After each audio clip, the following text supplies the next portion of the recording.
Imagine a country that calls itself the land of liberty, a place built on ideals of freedom and equality, yet finds itself splitting violently into two. Imagine neighbors turning into enemies, families divided overnight, and a nation drifting steadily toward the kind of war no one truly believes will happen. Until it does. Why did the United States, less than a century after its founding, collapse into one of the bloodiest civil wars in human history? How did political disputes become violent crises? Why did compromise fail? And how did a conflict between North and South turn into a struggle over the future of the entire nation? In this video, I'm going to take you through the origins of the American Civil War, the dramatic early battles, the political chaos, and the chain of events that made war unavoidable. So without any delay, let's start.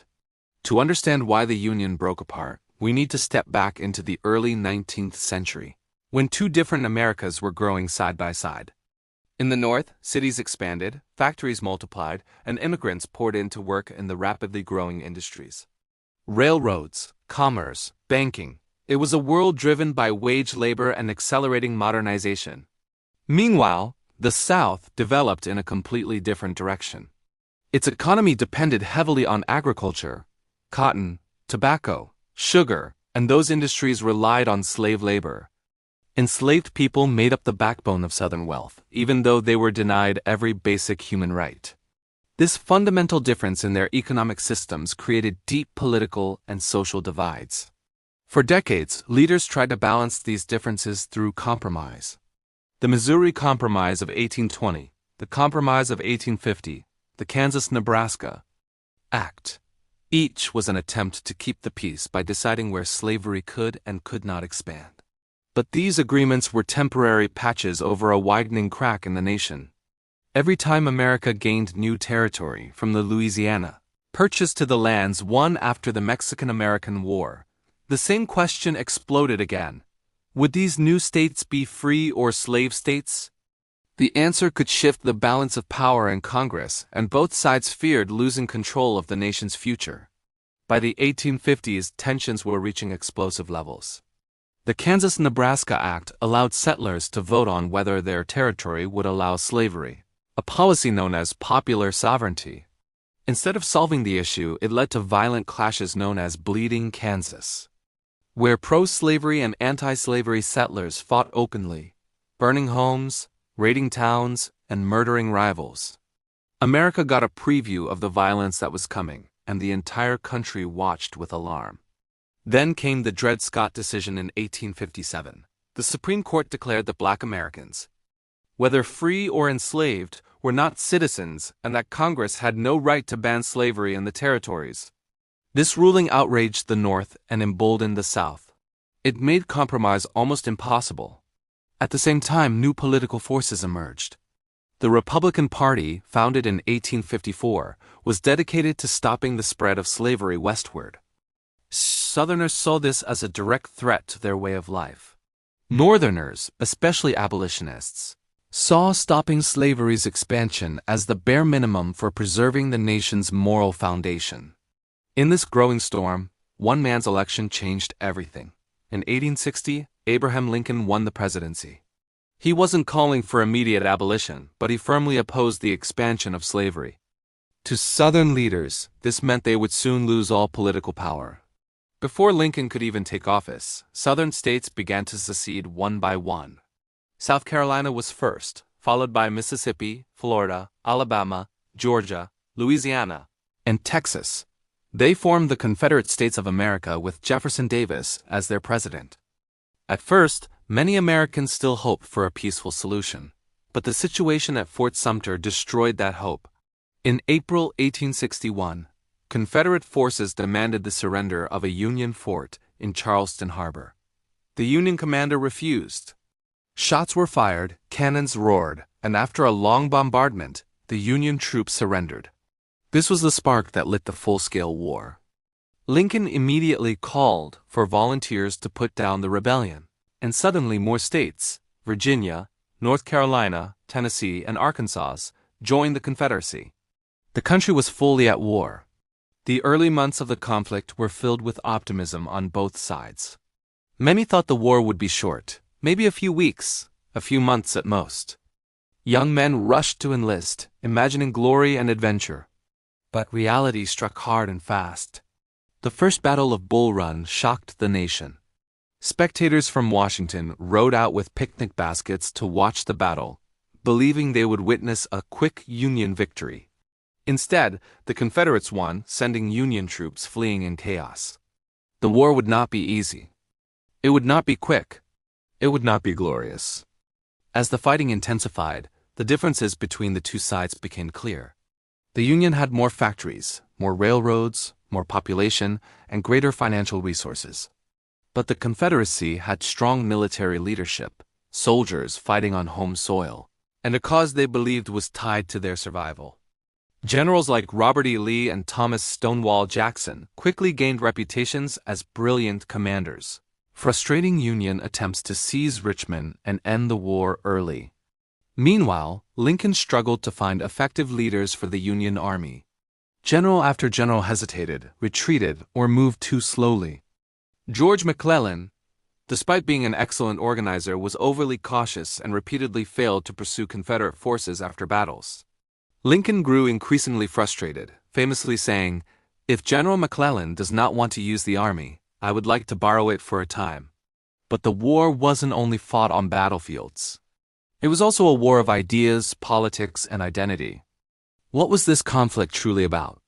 Was it just about preserving the Union, or was it ultimately a fight over slavery? Lincoln himself evolved during the war. At first, he insisted that his main goal was saving the Union, not ending slavery. But as the conflict deepened, it became impossible to separate the two. Slavery was the root cause of the rebellion, and weakening it could become a powerful strategy. This led to one of the most significant turning points of the war, the Emancipation Proclamation. After the Union victory at Antietam, a brutal, bloody battle that remains the deadliest single day in American history, Lincoln announced that enslaved people in Confederate-held territory would be freed. This transformed the war into a moral struggle. It prevented European powers like Britain and France from supporting the Confederacy and allowed black men to join the Union Army, strengthening Northern forces with thousands of new soldiers motivated by the promise of freedom. By now, the war was entering its most intense phase, with massive campaigns in the East and West testing the strength and endurance of both sides. The Union began slowly squeezing the Confederacy, cutting off supply lines, capturing key rivers, and tightening the blockade along the southern coast. But Confederate resistance remained strong, and some of the most iconic battles, Gettysburg, Vicksburg, and the Wilderness, were still to come.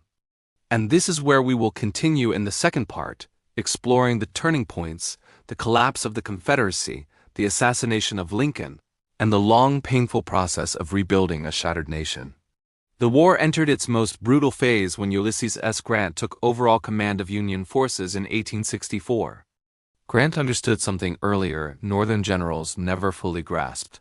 Defeating the Confederacy meant destroying its armies, not simply hitting strategic points and hoping the South would give up. So he launched a grinding, relentless campaign against Robert E. Lee's Army of Northern Virginia, one that would bleed both sides in ways Americans had never imagined. Grant pushed into Virginia in what became known as the Overland Campaign, and from the moment the armies collided in the Wilderness, the brutality intensified.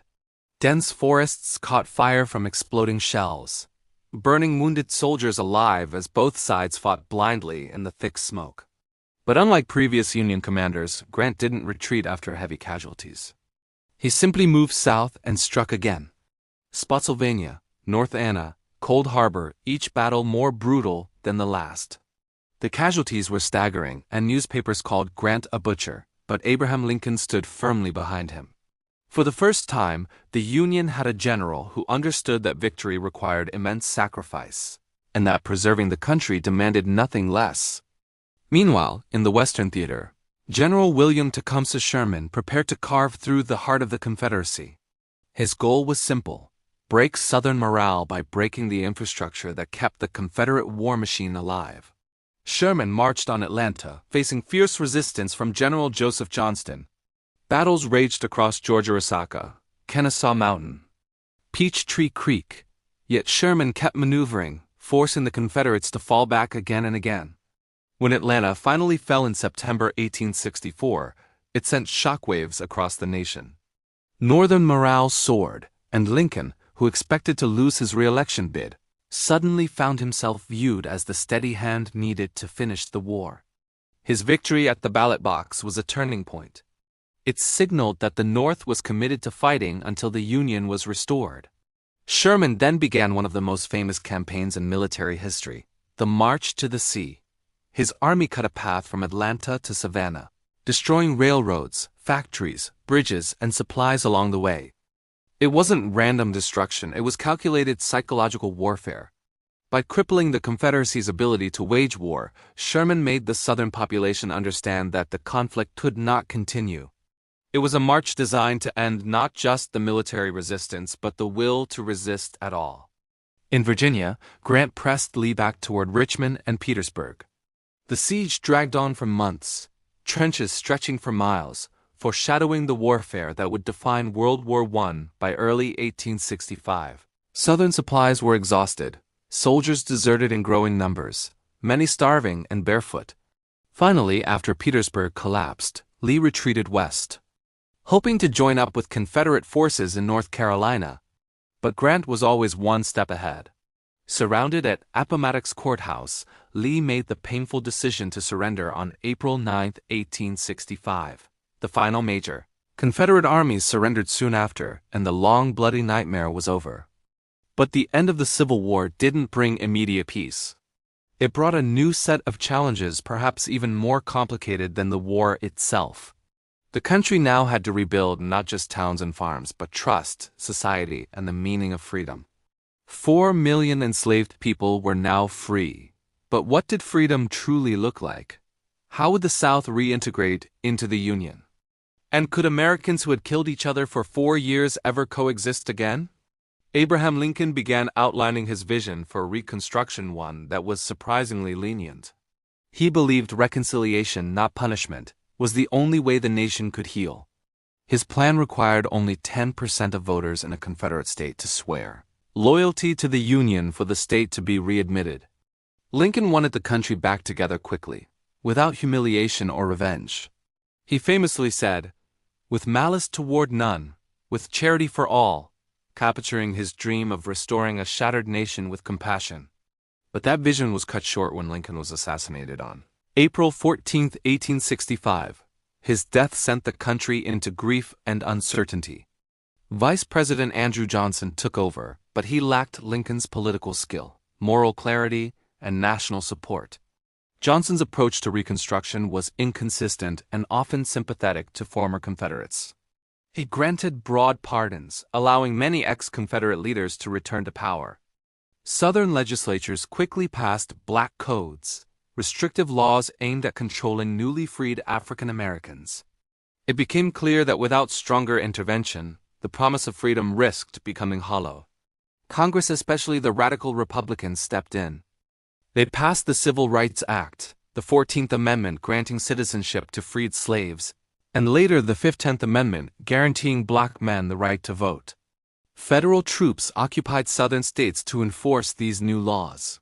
For a brief period, African Americans held political offices, attended newly formed schools, and gained freedoms they had long been denied. It was a remarkable moment, a glimpse of what a truly equal society could have looked like. But resistance was fierce. Organizations like the Ku Klux Klan formed to terrorize black citizens and undermine Reconstruction. Violence, intimidation, and political pressure eroded the progress that had been made. By 1877, after a disputed presidential election, federal troops were withdrawn in a political compromise, effectively ending Reconstruction. The South implemented Jim Crow laws, stripping African Americans of voting rights and enforcing racial segregation for nearly a century. The Civil War had ended slavery, but the fight for equality would continue long after the guns fell silent.